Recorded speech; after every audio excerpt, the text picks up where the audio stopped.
The boutique was silent, but all eyes were on one girl. Amina stood frozen, humiliated, as the store clerk glared at her. "You don't belong here." The words cut through the air like a blade. Amina's fingers tightened around the dress she had just picked up. She had done nothing wrong, just walked in like any other customer. But that didn't matter. To the woman behind the counter, she wasn't welcome. The security guard stepped forward. "You need to leave." Amina swallowed hard. Every customer in the store was watching now, but no one said a word. Her heart pounded. Should she fight back? Should she walk away? Then slowly she reached for her phone. She wasn't leaving quietly, and when she came back, she wouldn't be alone. Before we start the story, comment below where in the world you are watching from today. And if you like this story, don't forget to subscribe for more. The bell above the boutique door jingled softly as Amina stepped inside. The warm glow of crystal chandeliers illuminated racks of elegant dresses, their fabrics shimmering under the golden light. The store smelled of expensive perfume, and the quiet hum of soft classical music filled the air. Amina's eyes sparkled with admiration as she took in the beauty around her. She had always dreamed of wearing a dress from a store like this, but she had never actually stepped foot in one before. She walked in carefully, her fingers tracing the delicate embroidery on a gown that caught her eye. It was unlike anything she had ever worn, soft, flowing, and regal. She imagined herself in it, standing tall, feeling beautiful. A small smile touched her lips as she reached for the price tag. Before she could even read it, a sharp voice cut through the air. "Are you lost?" Amina turned, startled. Behind the glass counter stood a woman in a neatly pressed suit, her arms crossed tightly over her chest. The name tag pinned to her blazer read Ms. Simmons. Her eyes, cold and calculating, scanned Amina from head to toe. Amina hesitated before answering. "No, I just wanted to look around," she said politely. Ms. Simmons raised an eyebrow, unimpressed. "This isn't the kind of store where people just look around. Our items are quite expensive." Amina felt her stomach twist. She had faced judgment before, but something about the way this woman looked at her, like she was out of place, like she had no right to be there, made her feel smaller than ever. Still, she held her ground. "I understand," she said, keeping her voice calm. "I just really like this dress. It's beautiful." Ms. Simmons let out a short, dry laugh. "Yes, it is, and completely out of budget for—" She stopped, choosing her words carefully. "Certain people." Amina's fingers tightened around the fabric of the dress. She understood exactly what Ms. Simmons meant. Heat rushed to her cheeks, but she refused to let it show. "Can I try it on?" she asked, standing a little taller. Ms. Simmons' lips pressed into a thin line. "Trying on requires intent to buy," she said sharply. "And let's be honest, dear, you're not buying that dress. Why don't you check out a store that's more suited for you?" A few customers nearby pretended not to hear, but exchanged knowing glances. One or two whispered to each other. The humiliation burned in Amina's chest, but she swallowed it down. "I have money," she said, reaching into her pocket and pulling out a neatly folded stack of bills. It wasn't much compared to what these people were used to, but it was hers, saved up carefully, little by little. Ms. Simmons barely glanced at it before scoffing. "That wouldn't even cover the tax," she said, shaking her head. "I don't have time for this nonsense. I suggest you leave." Amina's heart pounded. "I just want to try it on," she repeated. "That's all." Ms. Simmons stepped around the counter, her heels clicking sharply against the marble floor. "I said no," she snapped. "Now I don't want to have to call security, but if you keep causing trouble—" "I'm not causing trouble," Amina interrupted, her voice rising slightly. "I just wanted to see how it looked on me." "Enough," Ms. Simmons said firmly. "You need to leave. Now." Before Amina could say another word, a uniformed security guard, Officer Daniels, appeared near the entrance. His presence alone was enough to make her realize she had no choice. The store wasn't just telling her she didn't belong, it was making sure she knew it. With every eye in the boutique now on her, Amina felt the familiar sting of being made to feel small. Taking a deep breath, she looked one last time at the dress she had admired so much. Then with slow steps, she turned and walked toward the door. Ms. Simmons crossed her arms, watching her with a smirk of satisfaction. But what she didn't know What none of them knew was that Amina would be back, and when she returned, it wouldn't just be her stepping through that door. The cold air outside hit Amina's face as she stepped out of the boutique, her hands clenched into fists at her sides. She had been embarrassed before, but this was different. This wasn't just about being treated unfairly. This was about being pushed out, dismissed like she didn't matter. She glanced over her shoulder through the boutique's large glass windows. Inside, Miss Simmons was already back behind the counter, chatting with a well-dressed customer, laughing as if nothing had happened. The security guard, Officer Daniels, stood near the entrance, his hands folded, watching her just in case she tried to come back. Her heart pounded with frustration, but she didn't cry. She refused to cry. Taking a deep breath, she pulled out her phone, her fingers shaking slightly as she pressed a familiar contact. The phone rang once, twice. Then a deep voice answered. "Amina, everything okay?" For a second, she didn't say anything.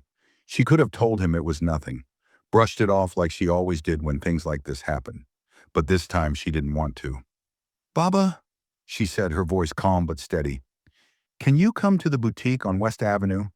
I need you to see something." There was a brief pause, then his tone shifted. "I'll be there in 5 minutes."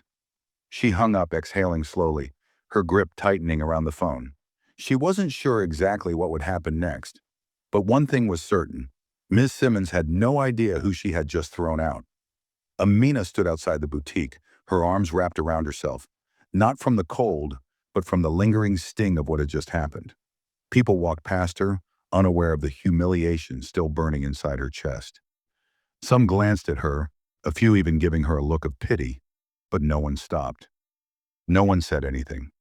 She turned back toward the store, her eyes narrowing as she watched Miss Simmons continue chatting behind the counter, her expression smooth and pleasant, like she hadn't just insulted and humiliated a girl for daring to walk into a store like this. The customers around her were oblivious to what had just happened minutes ago. Amina's heart pounded. She wasn't just upset, she was angry. She knew how this worked.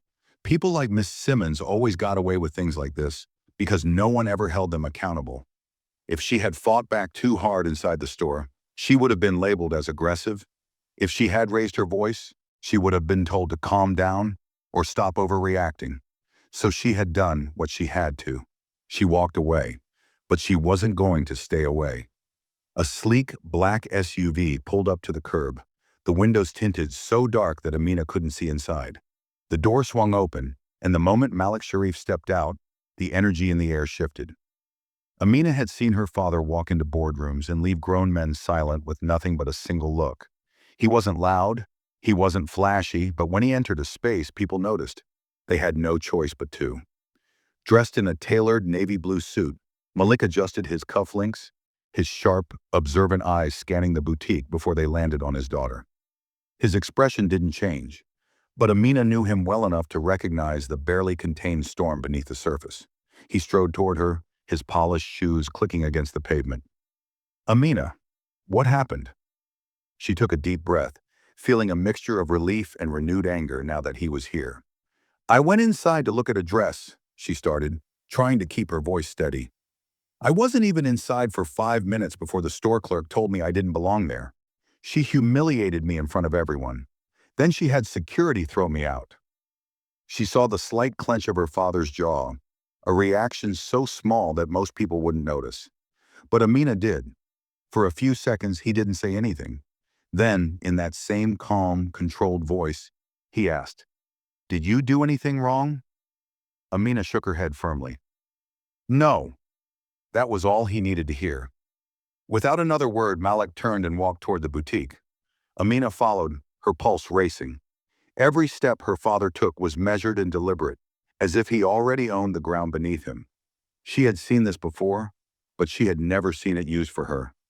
She barely noticed when the chauffeur, a tall, broad-shouldered man named Hassan, stepped out of the driver's seat and moved to stand near the SUV, keeping watch like a silent guardian.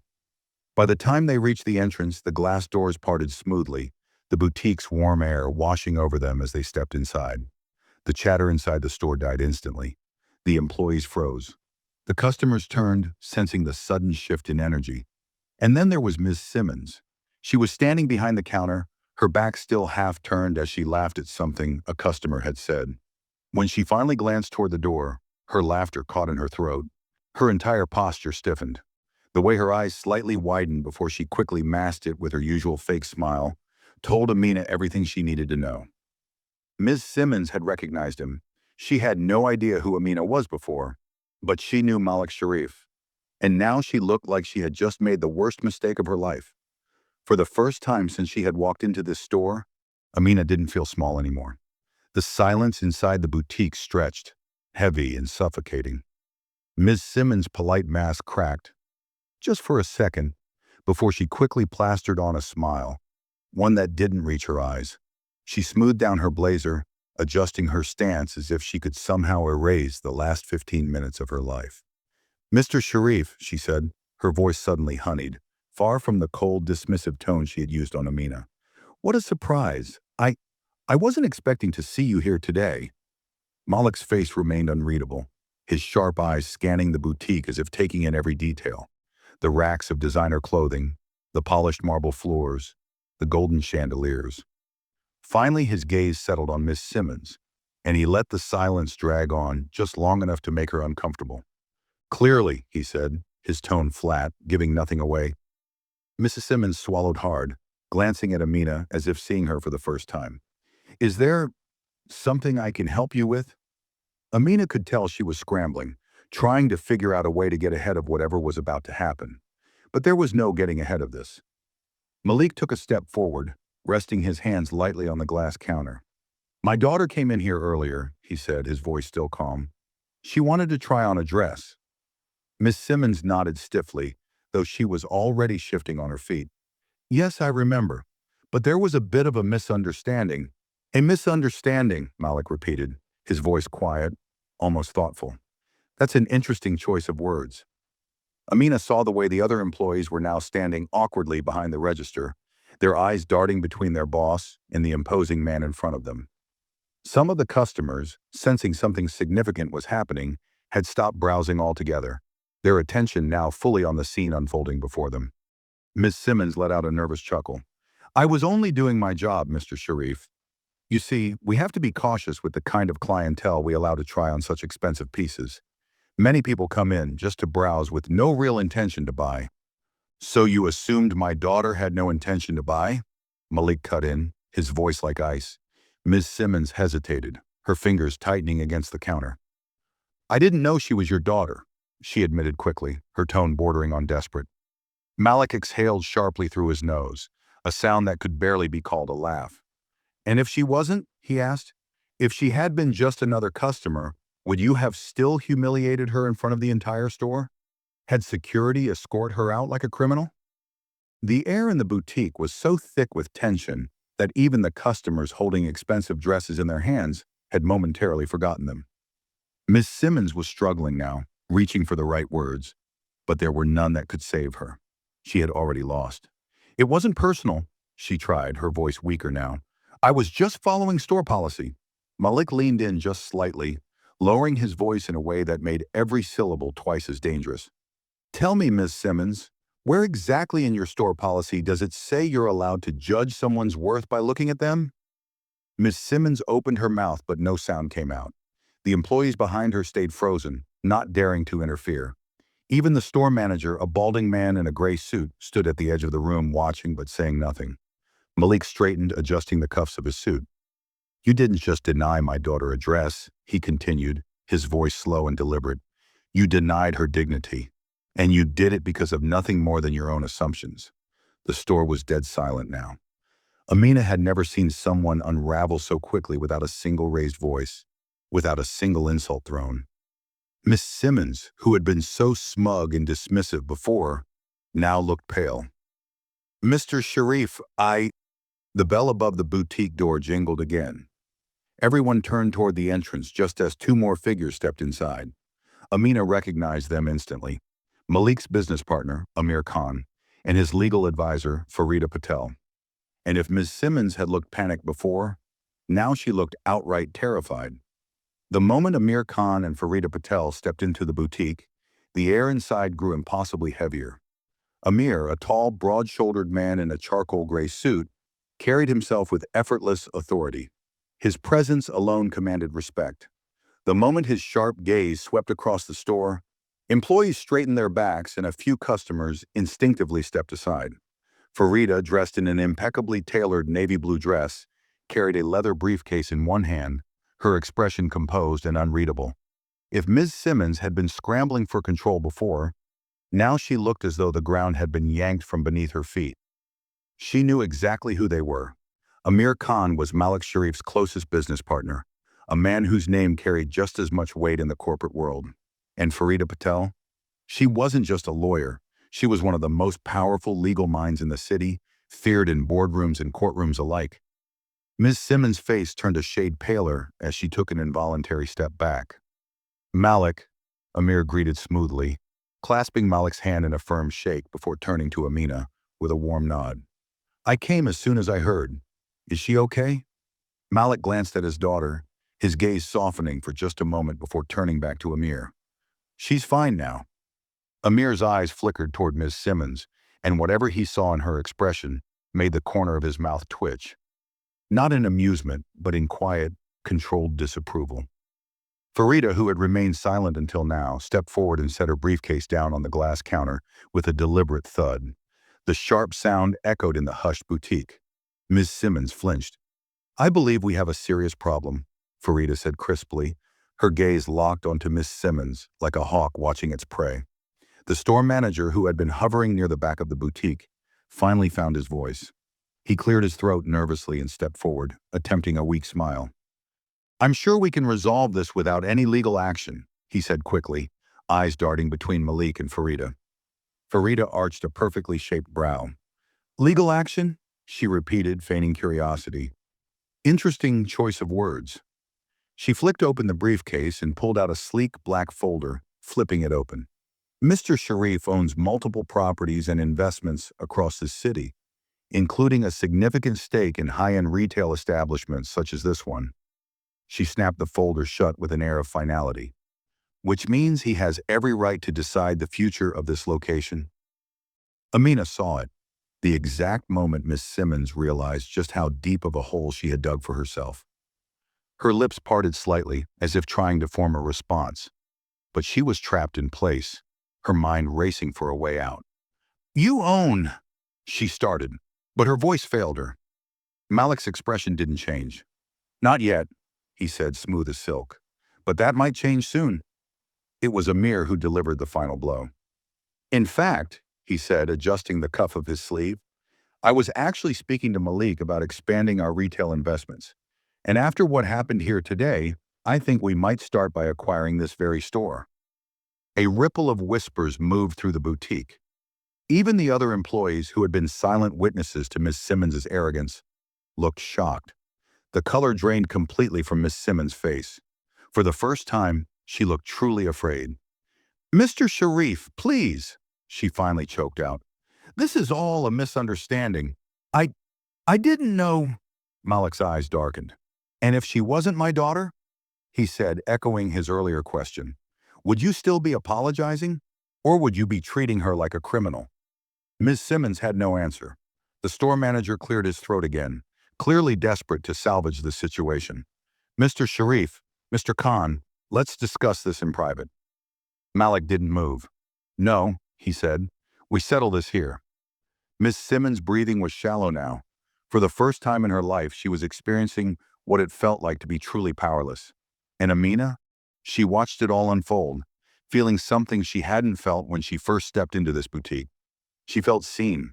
The weight of Malik's words hung in the air, pressing down on Miss Simmons like a force she could neither escape nor deflect. The confidence she had worn so smugly earlier was gone, stripped away layer by layer with every second of silence that followed.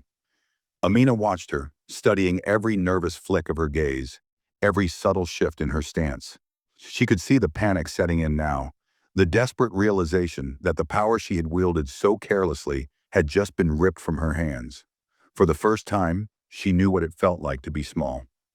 Malik exhaled slowly, tapping his fingers lightly against the glass counter.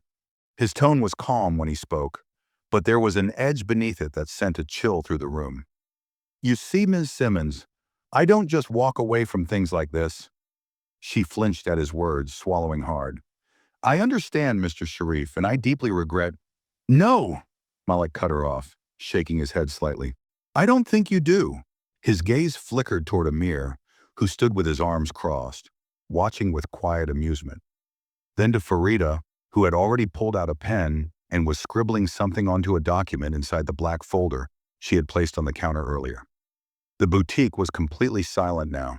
The employees at the register stood stiffly, barely breathing, and the customers who had once been minding their own business were now fully invested in the unfolding drama. Ms. Simmons's fingers twitched slightly, like she wanted to physically grab the situation and twist it back in her favor. But she couldn't. She was trapped. Amina should have felt satisfied, watching the woman who had humiliated her mere minutes ago squirm under the weight of her own mistakes. But strangely, all she felt was exhaustion. Exhaustion from always having to prove herself. Exhaustion from always being doubted before being believed.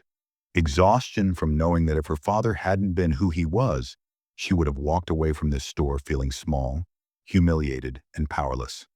She shouldn't have needed a billionaire father to be treated with basic respect.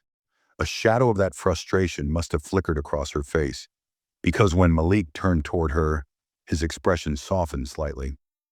Amina, he said, tilting his head, what do you want to do? It was the first time anyone had asked her that. Miss Simmons whipped her head toward her, her eyes wide with sudden hope, as if Amina held the key to her survival. Amina could have demanded her job. She could have let her father buy this store and fire every single person who had stood by and let this happen. But instead, she met Miss Simmons' gaze, holding it, letting the silence stretch until the woman finally looked away. I don't care what happens to her, Amina said finally, her voice even. I just want to try on my dress. A stunned silence followed. Of all the things Amina could have asked for, this was the one thing Ms. Simmons had refused her. The store manager, who had been nervously shifting on his feet, immediately snapped to attention. Of course, he said quickly, motioning toward one of the younger employees. Please show Ms. Sharif to the fitting rooms.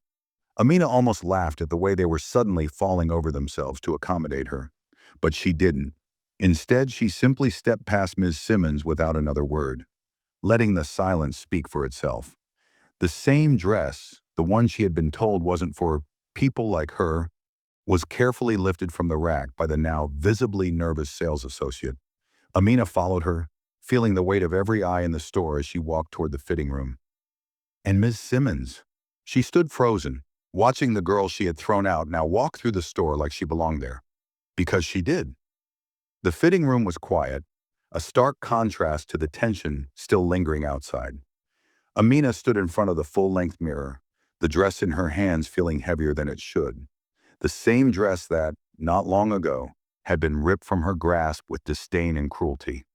She ran her fingers over the fabric, feeling the smoothness of the silk beneath her fingertips.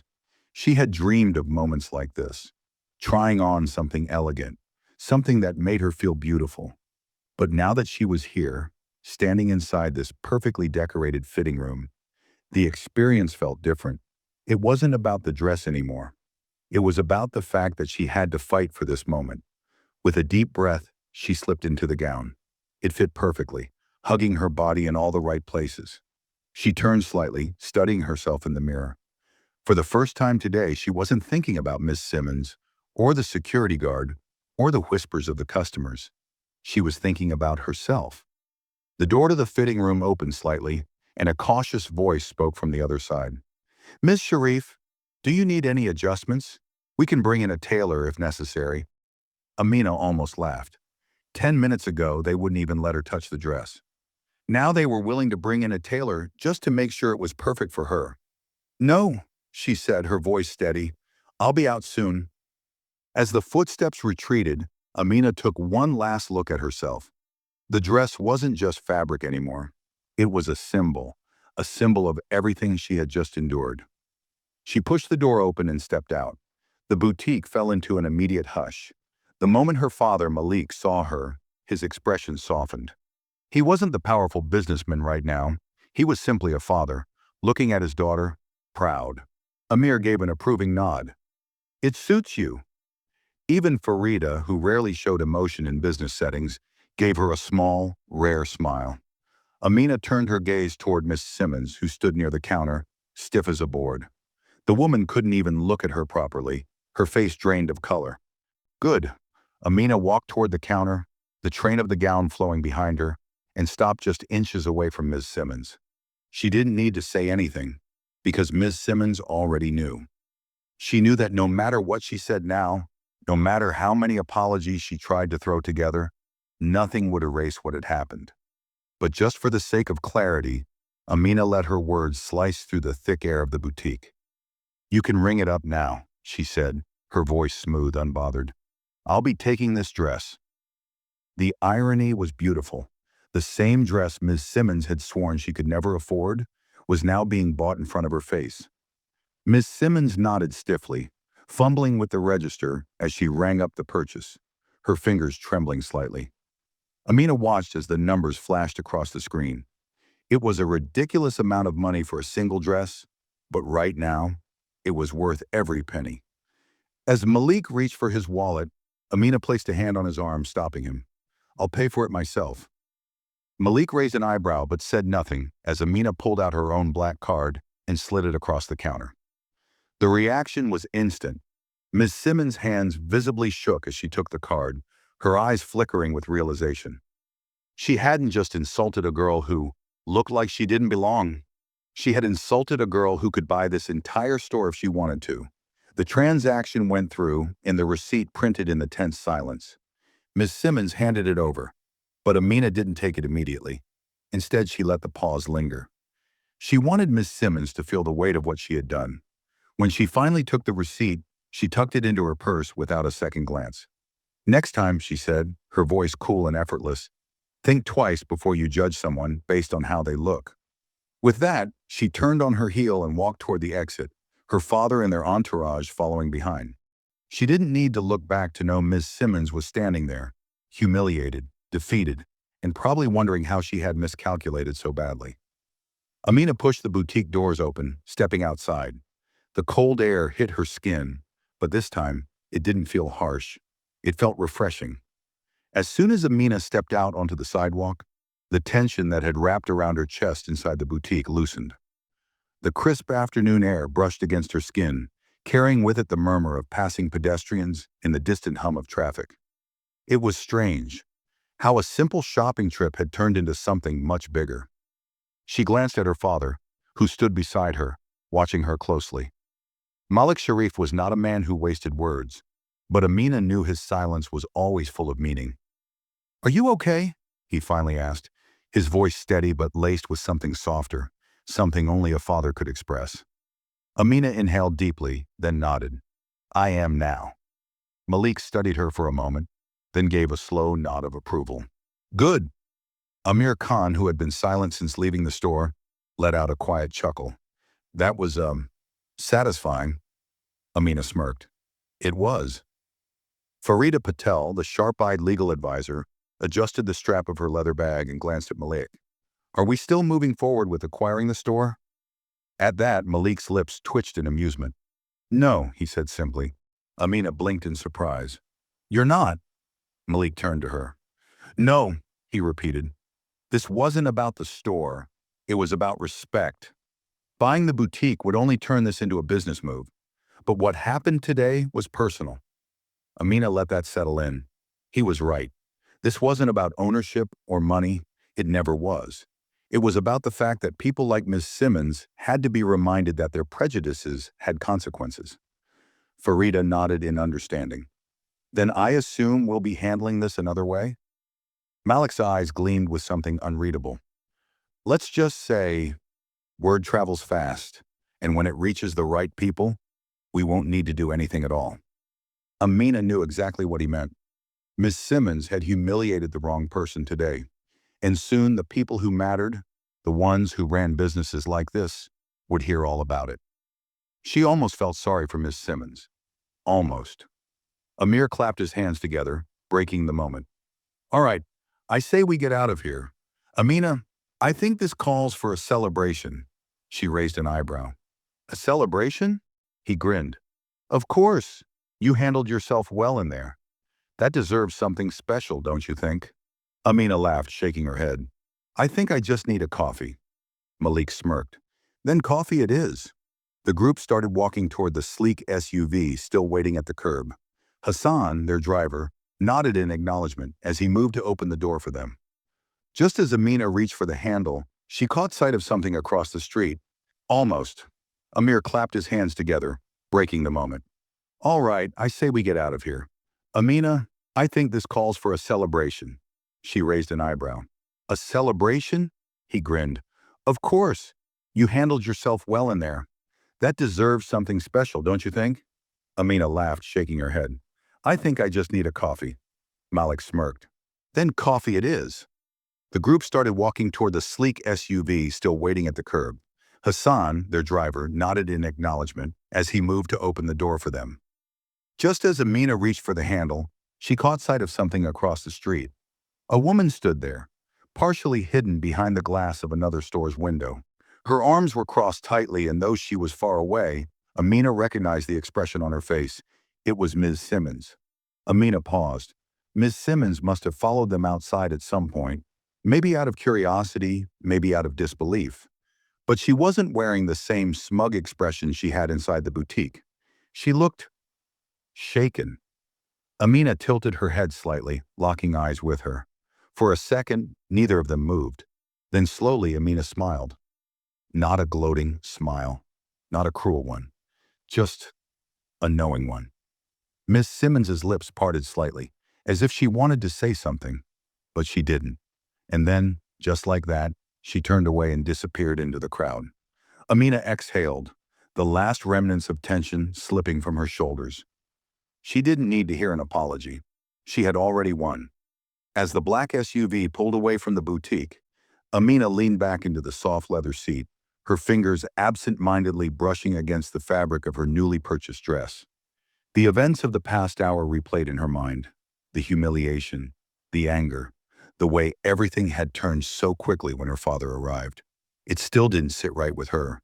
Not the part where she got justice. That part was satisfying, but the fact that it had to come from power, from wealth. If she hadn't been Malik Sharif's daughter, if she had been just another girl with no powerful father to call, would she have been treated any differently? The thought made her stomach tighten. Her father sat beside her, scrolling through his phone, his face unreadable as always. But she knew him well enough to see the way his jaw was still slightly clenched. Even though the situation had been handled, he was still angry, not just for her, but for what it meant. Amir, who was sitting across from them, stretched his legs out and let out a satisfied sigh. I have to say, Malik, watching that woman squirm was the highlight of my day. Malik didn't look up from his phone. This isn't something to celebrate, Amir. Amir's smirk faltered slightly. Oh, come on. You can't tell me it didn't feel good to put her in her place. Malik exhaled, finally setting his phone down. His sharp eyes met Amir's, his voice calm but firm. It's not about her. It's about the fact that people like her exist in every room, in every business, in every system. People who think they can decide someone's worth just by looking at them. Amina swallowed, looking down at her hands. He was right. Amir, to his credit, sighed and ran a hand through his hair. Yeah, you're not wrong. Farida, who had been silent until now, finally spoke. Ms. Simmons is only a symptom of a much bigger problem, one we can't fix in a single afternoon? Amina looked at her. Then how do we fix it? The car fell into silence. It was a question that didn't have an easy answer. Farida tapped her fingers against the edge of her briefcase.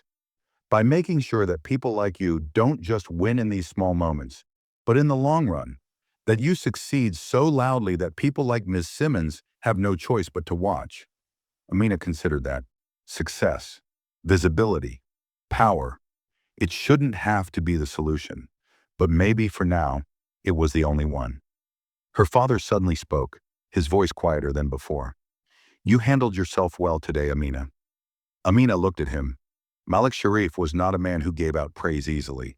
She swallowed past the lump in her throat. I learned from the best. He held her gaze for a moment before giving a small, approving nod. Amir grinned. Well, I don't know about you all, But I'm starving. Coffee's not enough. Let's get some real food. Malik smirked, shaking his head slightly, but there was no protest. The driver, Hassan, glanced at them through the rearview mirror. Where to, sir?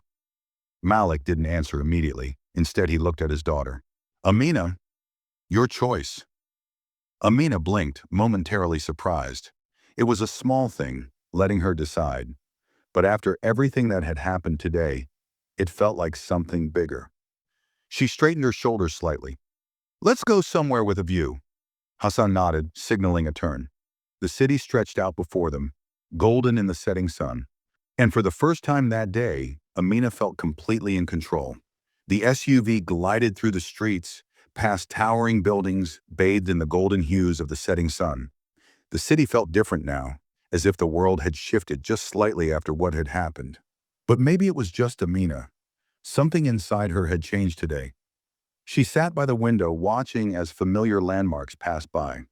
The boutique was far behind them now, but the feeling of that moment, of being dismissed, of being underestimated, still lingered. Her father sat beside her, calm as always, his fingers tapping lightly against the leather seat. Malik Sharif was never rattled.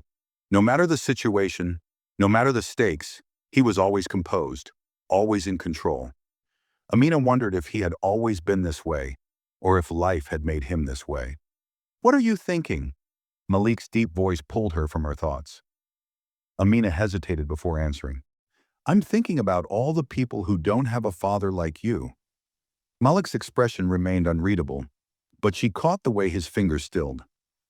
People like Ms. Simmons get away with this all the time, she continued, because most of the time, there's no one coming to fix it. Her voice was calm, but the frustration was there, layered beneath the words. You're right, Malik said simply. Amina turned to face him. So what do we do about it? He held her gaze for a long moment before speaking. Tell me what you think. Amina exhaled, choosing her words carefully. I think it's not enough to be angry. It's not even enough to fight back in moments like this. Malik nodded slightly, encouraging her to continue. People like Miss Simmons only respect power, she said, and right now they think they have it. But they don't. They just haven't been shown what real power looks like. Amir, who had been quietly scrolling through his phone, smirked. I like where this is going. Amina ignored him. She wasn't talking about revenge. She was talking about making real change. I don't just want people like her to be embarrassed in moments like today, she said, her voice steady. I want them to be forced to rethink everything they believe. Malik's lips pressed into a thin line, not in disapproval, but in thought. Amina leaned forward slightly. You and Amir own high-end businesses, brands that shape the market. What if we stop pretending that this problem only exists in places like that boutique? What if we actually start doing something about it? Malik arched an eyebrow. And what exactly do you suggest? Amina's mind was already moving faster than her words. We make it clear that exclusivity is no longer about who looks the part, but about who deserves to be there. We fund businesses that are built on inclusion. We create scholarships, internships, mentorships, ways for people like me to walk into a room and own it, not because of a last name, but because they've earned it. Amir let out a low whistle. That's a lot. Amina met his gaze. You think it's too much? He grinned. No, I think it's exactly the kind of trouble we need to start making. Malik was silent for a long time, his gaze fixed on Amina. She didn't fidget under his stare. She knew she was right. Finally, he spoke. You remind me of your mother. The words caught her off guard. Amina sat back, swallowing. Her mother had passed away years ago, but the weight of her absence had never left their home. Malik rarely spoke about her, and when he did, it was never just casual conversation. It always meant something. She hated injustice, Malik continued, his voice quieter now. She never let it go. She believed in using power to change things, not just to win. Amina's throat tightened. And did she? Malik gave her a knowing look. She raised you, didn't she? Amina exhaled slowly. She understood now. This wasn't just about today. It was about every day moving forward. Then let's do it, she said, her voice steady. Let's change the rules of the game. Malik nodded once, then turned to Farida. Start putting together a plan. Farida smirked. I already was. Amina looked back out the window, the city lights flickering against the glass. This was just the beginning. The city lights stretched before them, golden and endless, flickering against the tinted windows of the SUV. Amina sat in silence, her mind racing with the weight of the conversation that had just unfolded. This was no longer about a single dress, a single store, or a single humiliation. This was about changing everything. She felt it, the shift in her father's demeanor, the way Amir's usual cocky attitude had turned into something more serious, the way Farida had already started mentally mapping out their next steps. This wasn't just talk. This was action. Malik's voice cut through the quiet hum of the car's engine. Do you know why people like Miss Simmons act the way they do? Amina turned toward him. Because they can. He gave a small nod. And do you know why people don't stop them? She frowned slightly. Because they think it's not their problem. Malik leaned back, studying her. Because they don't think it affects them. The world is built in a way that lets people like Miss Simmons exist without consequences. That's why real change isn't about calling out one bad person. It's about making sure that people like her no longer have the space to thrive. Amina let that sink in. It was never just about the individuals. It was about the system that protected them. Farida, who had been tapping away on her phone, looked up. If you're serious about this, Amina, it's going to be a fight. A long one. Amina met her gaze. I'm ready for it. Farida studied her for a moment before nodding. Good, because the first thing we need to do is control the narrative. Amir raised an eyebrow. What do you mean? Farida leaned forward slightly, her sharp eyes focused. What happened today? It's a story. And right now, only the people in that boutique know about it. But if we want this to mean something, we need to make sure that people hear it, not just as gossip, but as a message. Amina hesitated. She wasn't sure how she felt about turning her own experience into a public discussion, but she understood what Farida meant. If people didn't know about it, nothing would change. Amir smirked. You're talking about media. Farida nodded. Social media, business media, high-end fashion circles. We control the story before they do. We make sure people don't just hear about what happened. We make sure they understand why it matters. Amina looked at her father. You agree with this? Malik was quiet for a moment before he said, I don't believe in humiliation. I believe in exposure. Amir chuckled. Same thing, different branding. Malik ignored him. If people hear about this and it makes them uncomfortable, good. The right kind of discomfort forces change. You want to make sure what happened today doesn't happen again? Make sure people know that they can no longer do things like this in silence. Amina exhaled. She knew he was right. She had spent the last hour feeling the sting of being powerless, of being made to feel invisible. But now she had something far more valuable, a platform, a voice, and the power to use it. She pulled out her phone, her fingers hovering over the screen. A part of her wanted to just forget this day, to tuck it away and move on. But that would be the easy thing to do. And she wasn't interested in easy. Without thinking twice, she opened her social media and started typing. Today I walked into a boutique and was told I didn't belong. I was told I couldn't afford to be there. I was humiliated and escorted out, all because of the way I look. But today I also walked back in, and I didn't walk in alone. She paused, then typed her next words carefully. This isn't about me. This is about every person who has ever been made to feel small in a place where they had every right to be. That ends now. She attached a picture, the boutique's name, a shot of the dress in its bag resting on her lap, and her father sitting beside her, his expression unreadable but strong. Before she could second-guess herself, she hit post. The moment the tweet went live, her phone lit up with notifications. Retweets, replies, people sharing their own stories. It was already spreading. Farida glanced at her phone and smirked. Looks like you just started something. Amina took a deep breath. Good. Amina scrolled through the notifications on her phone, watching the numbers climb at an almost unbelievable speed. Hundreds of likes became thousands in minutes. Retweets spread like wildfire. Comments flooded in, some from people sharing their own experiences, others voicing their outrage. This happens way too often. Glad someone is finally speaking up. I can't tell you how many times I've been followed around in a store just because of how I look. Shame on that boutique. These luxury brands need to learn that money has no race. She barely had time to process one comment before 10 more appeared. Then the messages started coming in. Some from news outlets, some from well-known figures in the business and fashion industry, some from influencers who were now tagging the boutique, demanding accountability. Amina swallowed. This was happening fast. She looked up from her phone. Malik was watching her. "Are you ready for this?" he asked. Amina hesitated, but only for a second. "Yes." Farida's phone rang. She picked it up, barely speaking before the person on the other end launched into a rapid conversation. Amina couldn't hear the exact words, but she already knew. The boutique was in full damage control mode. Farida gave a curt response, then hung up. "That was their corporate office," she said, arching an eyebrow at Malik. "They're asking to arrange a meeting." Amir snorted. "Of course they are. Let me guess, they're suddenly deeply concerned about what happened." Farida smirked. "You know how these things work. One viral post, and suddenly they want to talk about diversity training and learning experiences." Amina rolled her eyes. It was always the same script. First, they denied it. Then, when it became too public to ignore, they scrambled for a way to make it disappear. Malik was still unreadable.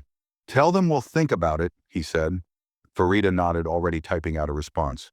Amir leaned back, arms crossed. "You know what's crazy? If Amina hadn't posted about this, they wouldn't care. They'd just go about their day, still treating people like her as if they don't belong." Amina's jaw tightened. He was right, and that was what angered her the most. How many other people had been treated the same way, without a father like hers to come to their defense? Without a viral post to hold the store accountable? She had been lucky, but others weren't. She took a deep breath, pressing the screen on her phone to refresh her notifications. The post had now passed 50,000 shares. Then, another notification popped up, a direct message. It was from an employee at the boutique. Amina hesitated before opening it. "I work there. I saw everything that happened today. I wanted to say I'm sorry for what you went through. This isn't the first time Ms. Simmons has done something like this. But no one ever speaks up because they're afraid of losing their jobs. I hope you know that what you did today mattered." Amina stared at the message for a long time. Then another message came in. Then another. More employees. More former customers. More people who had seen the way things worked behind the scenes and had been too afraid to say anything. Until now. She exhaled, gripping her phone a little tighter. This wasn't just a single incident. This was a pattern. And now the world was finally watching. She turned to Malik. "We need to do more than just talk to them." He studied her, waiting. She swallowed. "We need to make sure this store, and stores like it, actually change. Not just because they got caught, but because they're forced to." Farida, always the strategist, tapped a finger against her knee. "We could push for policy changes, create real accountability within these businesses. Not just public statements, but actual regulations that prevent this from happening again." Malik nodded slowly, considering it. "And how do you propose we do that?" Amina took a deep breath. "We don't just go after one store. We go after the whole system." Farida's eyes gleamed. "Now we're talking." Amir grinned. "Oh, this just got interesting." Malik exhaled, then turned toward Amina. "If we do this, we do it right. No half measures. No temporary outrage. Are you sure you want to take this on?" Amina met his gaze, her heartbeat steady. She wasn't sure who she had been when she walked into that boutique earlier that day, but she knew exactly who she was now. Yes. The atmosphere inside the SUV shifted. It was no longer just about an evening gone wrong. It was about something bigger. Amina could feel it in the way her father was watching her, in the way Farida had already begun mapping out their next moves, in the way Amir looked both entertained and dead serious at the same time. The boutique wasn't just a boutique anymore. It was a symbol of the way people like Ms. Simmons existed everywhere. Unchecked, unchallenged, protected by the silence of those who didn't want to get involved. Amina had no plans to stay silent. Her phone buzzed again, pulling her attention back to the screen. The number of shares on her post had now crossed over 100,000. Big accounts had started commenting. Some were fashion industry insiders, others were well-known activists who had seen the story and were demanding the boutique release a statement. Amina smirked. They were scrambling. Then a name popped up in her notifications that made her pause. The boutique itself had responded. She clicked on the post. "We are deeply saddened to hear about the unfortunate experience Ms. Sharif had at one of our locations. We take inclusivity and respect seriously and are investigating this matter thoroughly. Discrimination has no place in our stores, and we will be taking the necessary steps to ensure our policies reflect our commitment to diversity." Amina scoffed. It was a classic corporate non-apology. No ownership of what happened, no mention of Miss Simmons. Just the usual PR jargon designed to quiet the outrage without actually fixing anything. Amir, who had been peeking at her phone from the side, rolled his eyes. "Wow, that's original," Farida chuckled. "Let me guess. They're learning from this experience." Amina leaned her head back against the seat, exhaling sharply. "They're just hoping people move on." Malik's voice was calm but firm. "Then don't let them." She looked at him. He wasn't giving her an answer. He was giving her a choice. She had started something today, but what she did next would decide if it truly meant something. Amina glanced at Farida. What would forcing real change actually look like? Farida set down her phone and adjusted her seat slightly. "First, we don't let this die out. They're hoping the outrage will last for a few days and disappear. We make sure that doesn't happen." Amir nodded. "And how exactly do we do that?" Farida smirked. "We take control of the conversation." She leaned forward slightly, her sharp gaze locked onto Amina. "This isn't just about a boutique. It's about an entire industry. High-end fashion, luxury retail. These spaces were built on exclusivity. The only reason they change is when they're forced to. If we want real change, we don't just go after this one boutique. We use this as the spark to expose the entire system." Amina listened carefully. "What do we need to do?" she asked. Farida didn't hesitate. "First, we need to shift the power. Right now, the boutique and their corporate office think they're the ones in control of the narrative. We need to remind them that they're not." She turned to Malik. "We pull some strings. The boutique wants a meeting? Fine. But on our terms, we go public. Not behind closed doors where they can sweep this under the rug. We make sure whatever happens next is visible." Malik nodded slowly, his mind already working. "We can reach out to key figures in the fashion industry. Editors, designers, business leaders. Make sure they see this as a problem that extends beyond one store." Amir grinned. "And we make it clear that real action is expected. No meaningless training programs. No fake apologies. If they want to prove they're serious, they show us how they're changing their hiring policies, their management structures, their customer treatment policies, everything." Amina's heartbeat quickened. It was happening. They weren't just going to expose what happened today. They were going to change the rules of the game. Her phone buzzed again. Another message, this time from a journalist at one of the biggest business magazines in the country. "I'm writing an article on the luxury industry's problem with discrimination. Would love to get your side of the story." Amina's fingers hovered over the screen. She had never imagined she would be in this position. That one shopping trip would turn into this. But maybe it wasn't just about today. Maybe it was about every moment that led up to this one. She turned to her father. "Are you sure we can win this?" Malik met her gaze. "It's not about winning. It's about making sure they can't ignore us." Amina swallowed, then turned back to her phone. She typed her response to the journalist. "Let's talk." She hit send. Farida smiled. "Then it begins." The night skyline stretched endlessly outside the SUV's windows, the golden glow of city lights reflecting in Amina's eyes. The car had fallen into a comfortable silence, the hum of the engine a steady rhythm beneath the weight of their unspoken thoughts. Amina could feel it, the shift in the air. The way today had changed everything. She had started the day just wanting to buy a dress. Now she was stepping into something much bigger. Her phone buzzed again, another flood of notifications. But this time, she ignored it. Instead, she stared out at the city, lost in the enormity of what lay ahead. "You look tired." Her father's voice was quiet, almost thoughtful.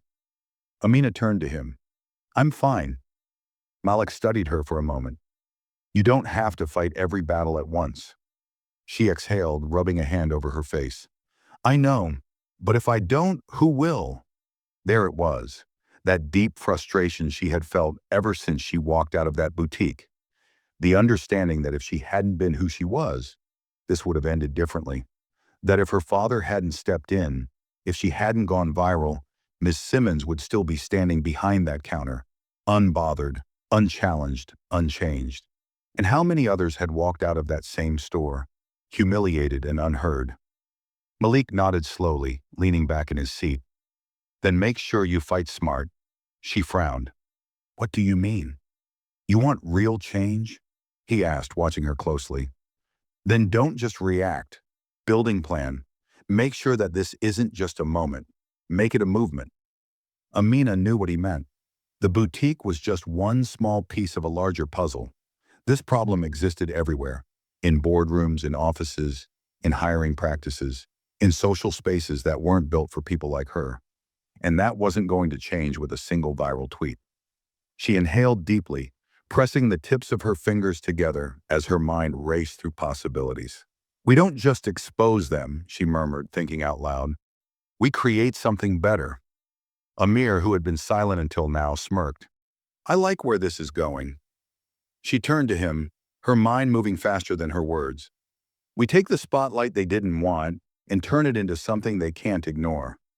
We use this moment to create something that actually shifts the power. Farida raised an eyebrow. Like what? Amina leaned forward, her energy rising again. We start an initiative, a campaign, something that forces these businesses to put their money where their mouth is. She turned to Malik. You and Amir have influence in high-end industries. You fund companies, invest in businesses that set trends. What if we start our own initiative to support and invest in businesses that actually represent people like us? Malik's expression remained unreadable, but she could tell he was considering it. You're talking about leveling the playing field. Amina nodded. Yes, they want to keep people like us out? Fine. Then we create spaces where we belong, where we aren't just allowed in, we lead. Amir leaned back, letting out a low whistle. That's a bold move, kid. Amina met his gaze. Are you saying we can't do it? His smirk widened. I'm saying I like a challenge. Farida tapped a finger against her knee. If we're serious about this, we'll need backing. Investors, corporate allies, people who already see the problem and are willing to put their money behind the solution. Malik finally spoke, his voice even. We'll need a plan. Amina nodded. Then let's make one. Malik studied her for a moment, then exhaled, rubbing his chin. You've thought this through. She held his gaze. I've been thinking about it for a long time. I just didn't know if I could actually do something about it. His lips pressed into a thin line before he finally spoke. Then let's do it. A surge of adrenaline shot through Amina's veins. This was it. She wasn't just reacting anymore. She was building. This wasn't just about her. It was about every single person who had ever been told they didn't belong. She reached for her phone again, but this time she wasn't checking notifications. She was writing down ideas, notes, goals, a structure, a real plan. She wasn't waiting for someone else to change things.